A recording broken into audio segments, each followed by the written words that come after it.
म्हणजे आज या विलासनगरच्या या प्रांगणामध्ये संजयजींनी आणि त्यांच्या सर्व टीमनी आमचं सुरुवातीलाच अतिशय सुंदर असं स्वागत केलं आणि तिथून आम्ही पदयात्रा करत, छोटीशी पदयात्रा करत इथे पोहोचलेलो आहोत. आपण सगळेजण इथे जमलेला माझ्या लाडक्या बहिणींनो, लाडक्या बहिणी आहेत का नाही? कोण कोण आहेत हात वर करा. तुम्ही आदरणीय देवेंद्र भाऊंच्या, आदरणीय एकनाथराव शिंदे आणि अजित पवार साहेबांच्या लाडक्या बहिणी आहात. आज सकाळी भैया मी एका कार्यक्रमाला गेले, तिथे एका आजीने एक गाणं स्वतःच कविता रचली होती आणि त्या गाणं म्हणत होत्या आणि त्याच्यात त्यांनी सांगितलं की मी तर आहे मंत्र्याची लाडकी बहीण. ते मला ते इतकं आवडलं की त्या स्वतःला मंत्र्याची लाडकी बहीण म्हणून सन्मानाने म्हणून घेतात. सर्वप्रथम तुमच्या वतीने आणि माझ्या वतीने मी आदरणीय देवेंद्र भाऊंचे, आदरणीय एकनाथराव शिंदे आणि अजित पवार साहेबांचे मनस्वी आभार मानू इच्छिते. माझ्या या माता भगिनींना पैसे दिले नाहीत, त्यांनी सन्मान दिलाय. काय दिलंय? त्याच्यानंतर मध्ये तुमच्यावर एक मोठी अडचण आली, संकट आलं. संजय भाऊंच्या जनाधार संस्थेचं नाव पण बघा, संजय भाईंनी किती सुंदर दिलंय, जनाधार. तुमच्यासारख्या शोषित, वंचित, अडचणीत असलेल्या बहिणींना, भावांना आधार देणारी ही जनाधार संघटना होती. ही जनाधार तुमची जी संस्था होती ती तुम्हाला आधार देत होती, हक्काचा आधार होता, आपल्या घरचा आधार होता. अचानकपणे आधार हरवला. जनाधार संस्थेचं टेंडर कॅन्सल केलं गेलं. टेंडर कशामुळे कॅन्सल केलं? त्यांचं काम खराब होतं म्हणून केलं का?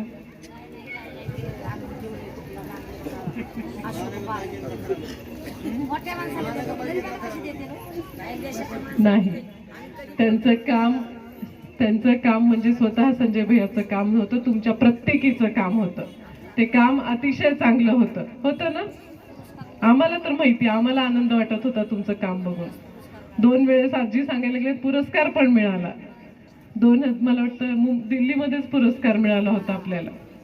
पण हे होत असताना अचानकपणे अधिवेशनामध्ये, मुंबईला जेव्हा अधिवेशन होतं त्यावेळी प्रश्न मांडला गेला आणि संजय भैयांच्या कंपनीला ब्लॅकलिस्ट करा म्हणून सांगितलं. भैया, ही कंपनी वाईट आहे का? आर्थिक काही फ्रॉड झालेला आहे का? ब्लॅकलिस्ट कंपनी करण्यासाठीचा काय उद्देश होता?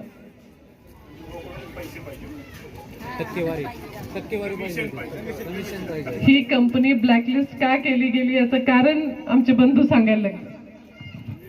तिथल्या नेतृत्वाला त्याच्यातनं टक्केवारी पाहिजे होती.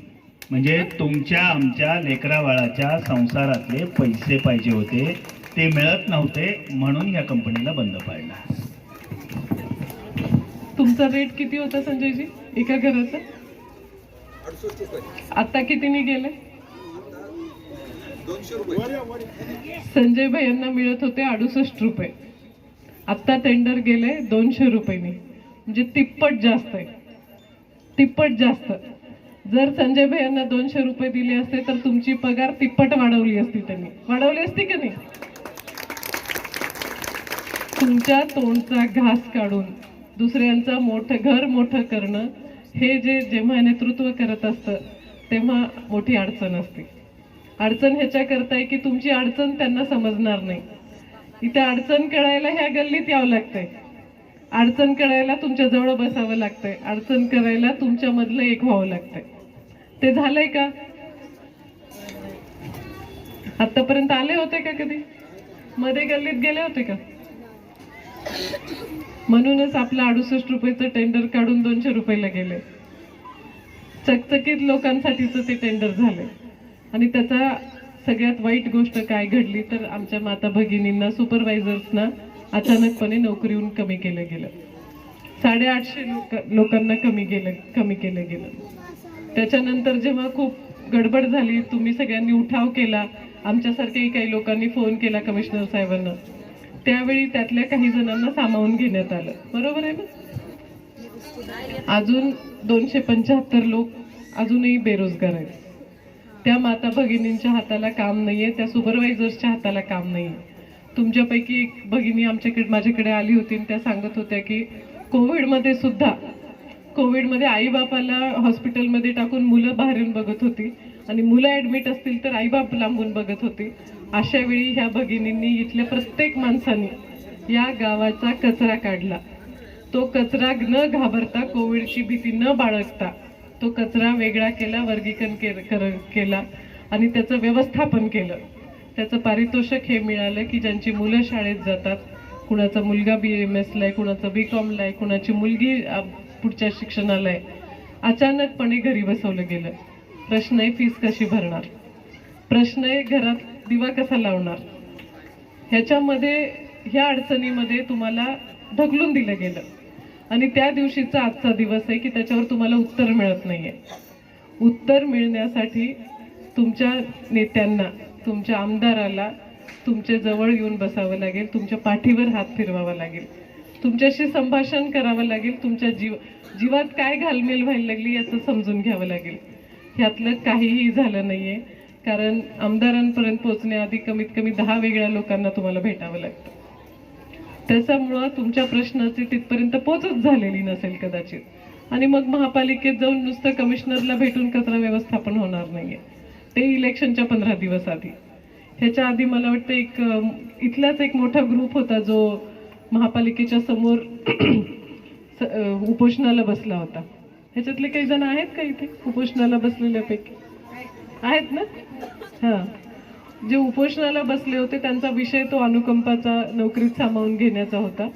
त्याही विषयात मला वाटतं साधारण 1 महिन्यापेक्षा अधिक ती लोक उपोषणाला बसले होते महापालिकेसमोर.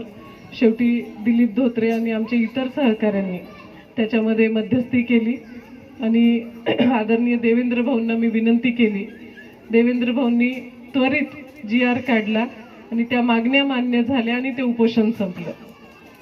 आपल्याला सगळ्यात महत्त्वाचं काय असतं की त्या लोकांमध्ये जवळ बसावं लागतं, त्यांच्या अडचणी स्वतः समजून घ्यावे लागतात. ते कर्मचारी ठेवून होत नसतं आणि त्याच्यामुळं अडचण अशी झाली की तुमच्या अडचणी वाढतच चालल्यात आणि त्यांच्या कारखाने, संस्था, त्यांचं सुखमय जीवन अजून वाढत चाललंय. अंतर खूप वाढायला लागलंय. आपल्याला काय करायचं, अंतर मिटवायचंय. माझ्या घरी यातले अनेक जण येऊन गेलेले. तुम्हाला गेटपासून मला भेटण्याला मला वाटतं अर्धा मिनिट लागतो. फक्त अर्ध्या मिनिटात माझ्या गेटपासून माझी तुमची भेट होते. तुम्हाला आता ह्याच्या पुढचं 20 तारखेला जेव्हा मतदान कराल, मला खात्री आहे तुमच्या आशीर्वादाने, तुमच्या सर्वांच्या सहकार्याने, प्रेमाने आणि तुमच्या शुभेच्छांनी येत्या 20 तारखेला मतदान हे कमळावरच होणार आहे. होणार आहे ना? मी हे ह्याच्याकरता म्हणायला लागले की आता शैलेश भाईंनी सांगितलं की वेगवेगळी तुम्हाला आमिष दाखवली जातील, प्रलोभनं दाखवली जातील, तुम्हाला खरेदी करण्याचा प्रयत्न होईल. माणूस काय खरेदी करू शकतो? वस्तू खरेदी करू शकतो, पण माणसाचं दुखावलेलं मन खरेदी करण्याची ताकद कुठल्याही नोटमध्ये नाहीये. ह्या भागातला प्रत्येक व्यक्ती दुखावला गेलाय. ह्या भागातल्या 250 लोक, 275 लोकांच्या घरात दिवाळी झाली नाही, पण तुम्हाला तर गोड लागलं का सांगा? दिवाळी लागली का आजी गोड?